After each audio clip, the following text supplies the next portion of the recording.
Hey, welcome back to the Colts Corral. I'm Brian Bibey, your host. And tonight we're joined by Head Coach Nick Mayle, along with two standout players, first cousins, and members of who I affectionately call the Jones gang. Running back Mason Jones and quarterback Robbie Jones. And, hey, by the way, quick shout out to the Jones gang up in Erie, PA, man. Some of our most loyal listeners. So I want to give the guys up in the area a shout out. What's up? The Colts are coming off a tough loss there to Bridgeport last week, but the focus now shifts to long-standing rivalry matchup this Friday night against the Elkins Tigers. So we're going to preview what's ahead. We're going to have some fun with Mason and Robbie, and as they share their journey through Colts football. Coach, I know that you and the coaching staff and the team have put that Bridgeport game in the rearview mirror. I do have one question from that ball game that I wanted to ask you. You talk a lot about to the team. You talk to me a lot about you either win or you learn. I'm going to ask you, what did you all learn from that ball game last Friday night? Well, Bridgeport has some, they got T-shirts and stuff that says "Fear the Wing," but our guys aren't afraid of anything. But you're definitely going to respect it. I mean, their offense is efficient. They're well coached. And they're physical. So, what we learned is that off season isn't optional. You got to be there. They're a great team. I don't know who's going to stop them defensively if they're executing and they're on their game. So we did learn, how to get better there against that single wing offense. I appreciate that insight, Coach. Got to see it firsthand. I haven't seen Bridgeport live in person for years, and I was absolutely impressed with what I saw. And I agree with you. They'll be hard pressed to be beat this year, and there's a reason why they're multi-time state champions. So I think I heard if they win this week, it'll be 58 consecutive years without a losing season, which is pretty commendable. It's pretty darn impressive. So hats off to them. Sometimes you got to tip the hat. So I want to talk about this Elkins rivalry. Elkins is a very familiar opponent. What makes this rivalry special? Well, I didn't really fully grasp it. I moved here in 2006, and it was the Grafton game, and then these older alumni were talking about the Elkins game and what it meant to them. It means a lot to the alumni and stuff. But we're looking at it as another game. It's not we're not going to make it bigger than it is. The biggest deal to us is it's our home opener. I don't care who we're playing, but we finally get to play at home after 4 weeks on the road. So, that's the exciting part for us. Yeah, no doubt. And as one of those older alumni, I can tell you back in the day, we were AAA, Elkins was AAA, and that was our rival game. Grafton was in a different class. They were in a lower class back in the day. So, again, Elkins was it. So certainly this means a lot to the older folks, Robbie, Mason, and the rest of the team. So it does mean something. So I want you guys to know that. Coach, Elkins, man, let's face it, they're scoring 51 points a game. They're only giving up 18 points a game. They're averaging 467 yards per game, and 447 of that comes on the ground. So they've got a three-headed monster back there at the running back position, and an O-line that's rock solid. They run a wing tee to perfection at times. And what's the focus and practice this week to prepare for the Tigers? They're hard to prepare for because they, like you said, they have three backs that can break it off anytime that they get the ball. Their offense is very deceptive. It's hard to get good reads on what you need to be at. So we got to focus on finding the reads that we can to give us somewhat of an advantage. Their O-line, like you said, is great. They're rock solid. They don't give up anything really to your defense. And then when you think you got them, they run some type of misdirection. So they're hard to prepare for. But luckily we have. We got films from Clay County. We got films from South Harrison. We got our own film. So they were hard to prepare for, but to get a feel for those running backs. But they did a great job at marketing and got the guys in there needed. Yeah, for sure. Coach, after 4 road games, you mentioned earlier to start the season, the Colts are finally hosting their first home game of the 2025 season. Quite frankly, I don't ever remember a year where it's been this long before we've had our home opener. But two-part question for you. What's been your message to the players this week, and what's your ask of the community this week for this upcoming game on Friday night? Athletic. From the players, I mean, we just need to have continuous effort, and get to the football on defense, execute on offense, do our job, try to overcome the what they're doing. I mean, they're a really good team, and I just hope that we can compete with them. And then for the fans, I mean, it's first home game, it's homecoming night. We got Hall of Fame induction going on, so there's a lot of reasons to show up. And I tell the guys, like, playing home is different, and if they haven't felt it, then they're not locked in, because there's a big difference playing in front of our home crowd, especially when we get a big crowd and everybody's showing up. It's a pretty good environment. Yeah, for sure. We ask you guys to come out, be loud, and be proud. Last question, Coach Mayle. Talked about these two young men here to your left and right. How has Mason and Robbie grown into leadership roles this season? Well, the Jones boys here are great kids. They come from a great family. Mason's dad, super intense dude. And, I got to watch sometimes pregame. If he gets too hyped, he'll hurt me. He leaves bruises sometimes. Robbie's dad, Greg, is he's a little more laid back. And then, Grandpa Greg up there, Papaw Greg, he lets you know when you make a mistake as a coach. You can hear him loud and proud from row Z. So he lets you know. But I love their passion, their intensity for Philip Barbour football. It's great to see a family that's sold out and bought into what we're doing.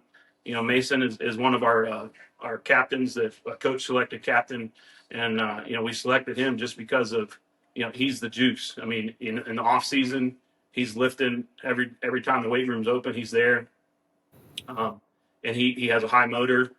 He has no quit on the field. And that's a standard that we have.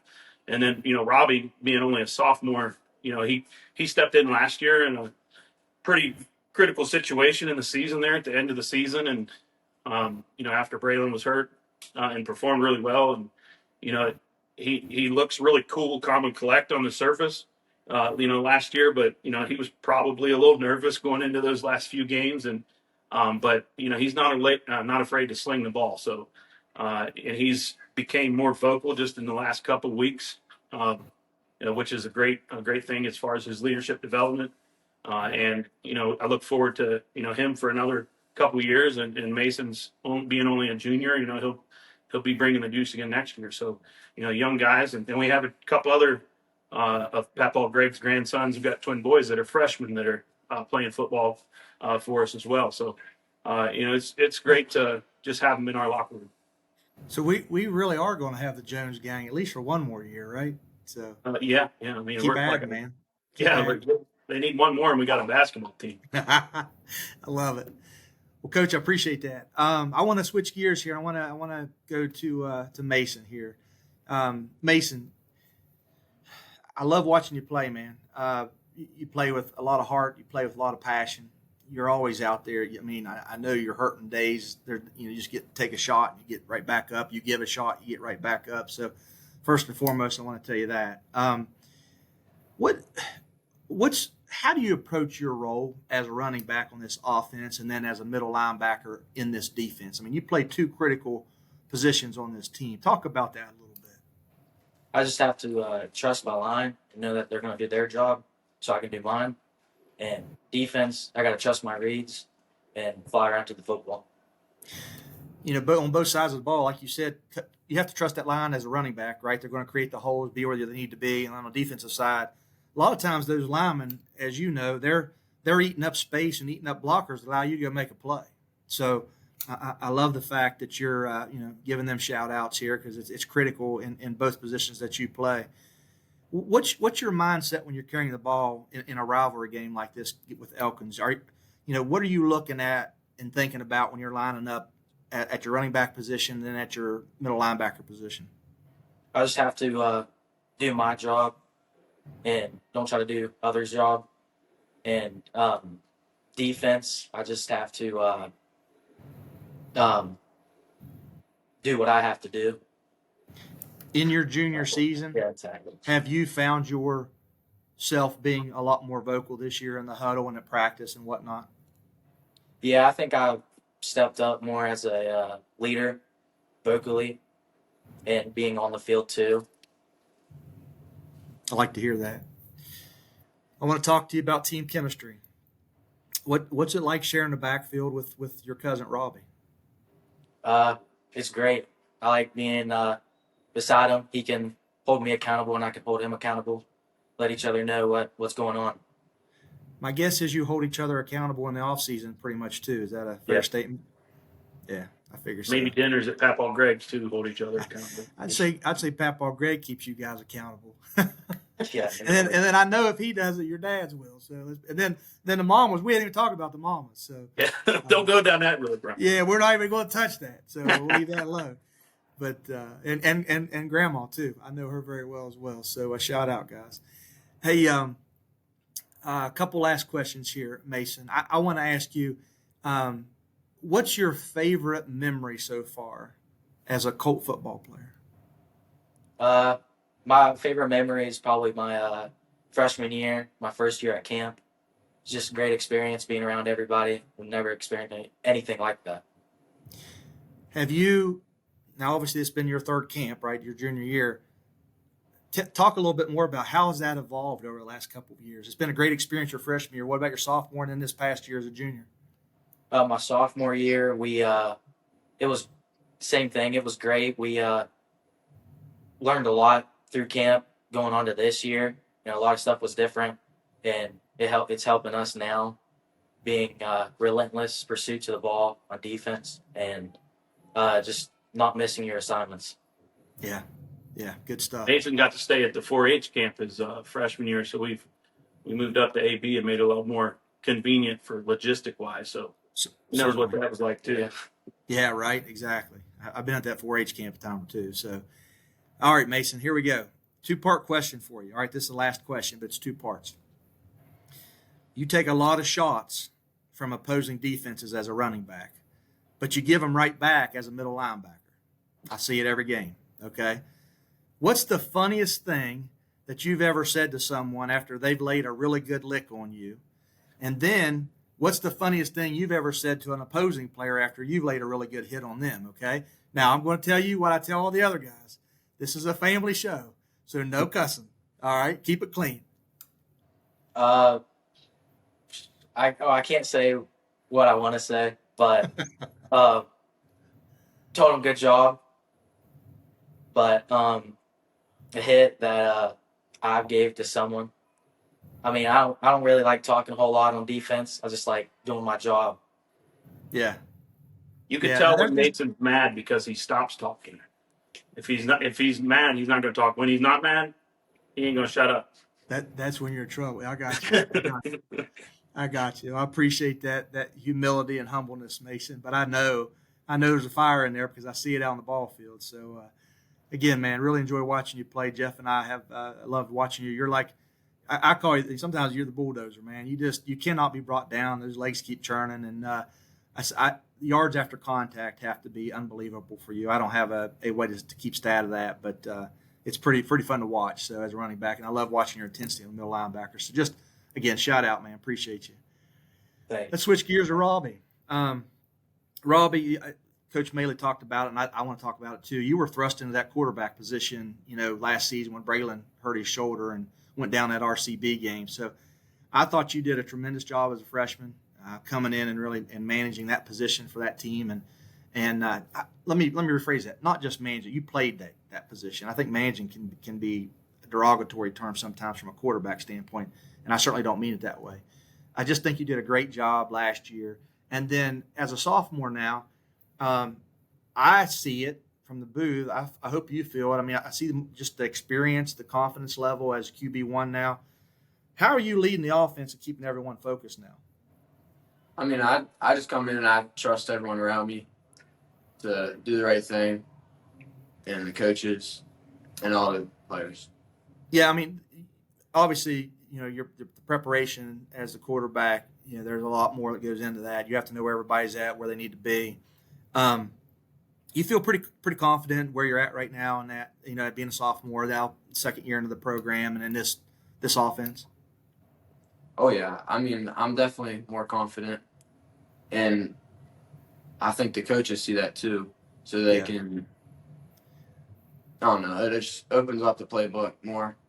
Yeah, no doubt. We can see that, and that's a good thing. So, and the other thing I want to ask you about too is like, you've got that great offensive line in front of you. You've got the great skill players around you. I call your wide receivers Pat, Cam, and Malachi the fun bunch. And I told the last group, I said, if you guys don't know who the fun bunch is, you need to look them up on Google. They played for the Washington Redskins back in the day. And they were a fantastic trio of wide receivers. So I'd ask you to look those up, see what you think. If they don't remind you of the guys. Certainly got Mason and Landon back there in the backfield with you, so amongst other guys. So that's pretty cool. So, what's been your approach to reading defenses and then adjusting to them as the team's quarterback as the game progresses? Can you talk a little bit about that? I mean, the approach is just starting with film and knowing what they're going to be in and what they're going to be doing. Yeah. And the preparation for all that. Are you seeing things out there from a quarterback position that you're able to relay back to Coach Mayle and Coach Poling and talk through that as real time? Yeah, I mean, I see things as the game goes on, and I can report back to them and tell them. Yeah. What I'm seeing. Okay. What I'd be remiss if I didn't ask you about your defensive skills because I think last year. You were one of the leaders in the state from an interception standpoint, and you're off to a great start again this year in the secondary. So I'm going to ask the question, which side of the ball do you enjoy playing the most, man? I mean, I don't really have a favorite. I mean, Good answer. Sitting right by Coach Mayle. Yeah. He likes to play football, Brian. Exactly. I like that. There you go. There you go, Robbie. I had to ask. Put you on the spot. I'm going to ask you, what's it like playing alongside your cousin Mason? Any friendly competitions? There's always competition, always. But I don't know. We just got the chemistry and just playing since youth. Just growing up. Yeah. Right in the backyard, man. I like it. Let's talk about. I know you're a standout baseball player too, so I want to talk about that aspect of your career so far. Great player on the Colts baseball team. Went to the States this year, which was awesome. I want to know who your favorite baseball player is. I want to know who your favorite MLB team is, and I want to know your favorite position to play in baseball. My favorite position is pitcher. Okay. So my favorite player is Paul Skeens and the Pirates. Can't go wrong there, for sure. I want to ask you this. My son Gage, he played baseball and at a high level and loved the game, and I've been around it my whole life. But I want to ask you, any similarities that you can think of when it comes to being a batter in the batter's box and then trying to dissect what pitch you're going to be throwing versus being the quarterback on the Colts team and then looking across the line of scrimmage and trying to figure out what the defense is throwing at you? Do you ever find any similarities in that or your approach? I mean, I've played both my whole life, so just the experience to know what's coming at me. Yeah. And that's a tough question, and it's they're two different sports, but a lot of times, again, trying to read what a pitcher's getting ready to throw to you. And I mean, sometimes in football and baseball, you got to know when to throw the heat and when to throw the curveball. Isn't that the truth? It's no different, man. Keep them off balance, right? So, all right, man. Last couple questions, Robbie. Worst pain. All right, worst pain. Hard blindside hitting football, or a 90-mile-an-hour fastball to the back or the rib cage. I'd say definitely baseball. I knew you were going that route, man. It's legit, isn't it? Yep. It's legit, man. That's one of those deals where it lasts for a lot longer than a football hit, more than likely. So, yeah, good answer. I'm going to ask you, man, last question, all right? What's the craziest conversation that you've ever had with teammates, what they've been talking about in a huddle? Okay, so you're always managing a huddle. I want to know what the craziest conversation has happened while you're trying to get a play call. Okay, and again, family show here, right? So you got Right, you're trying to get these kids in trouble, man. I mean, the line always says some things, and Landon Carpenter, Mason, it's always some wild things I probably shouldn't say.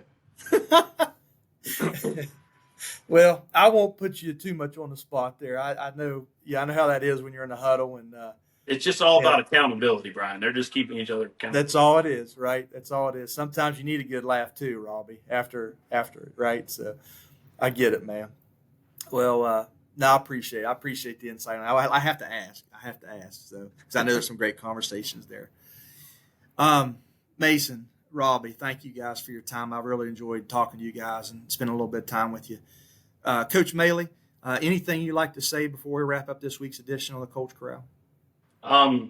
Just we need the community to show up Friday. It's our whole county versus their community. So, we're having a blackout theme. So, we're hoping the student section shows up and they're loud and, just bring the energy that's normally here at George Breyer Field. I appreciate that. Well, okay, guys. Well, hey, I want to wish you all good luck Friday night. All right. And we'll look forward to having a great call for you guys. I want you to bring the bear out of the mountain a time or two. All right. That's always important. So definitely keep that in mind. So that's going to wrap up this week's edition of the Colts Corral. Big thanks to Coach Mayle, Mason Jones, and Robbie Jones, and for joining us and giving fans a deeper look into the heart of Colts football. Don't miss the action this Friday night, 7 o'clock at Philip Barbour takes on the Elkins Tigers in a classic rivalry showdown at George Breyer Field at Freedom Bank Ballpark. You can listen to the game live locally at 12:40 a.m., 99.9 FM WDNE, or you can stream Jeff Rogers and I at www.wdnefm.com. Go to music and more, click on Philip Barbour Sports, and you can stream us online there. You can also catch us on any of your devices by downloading the WVRC Media app, scrolling to the bottom, and click on WDNE radio button. I'd ask, like, subscribe, and share this video to stay connected with all things Philip Barbour athletics. And until next time, go Colts.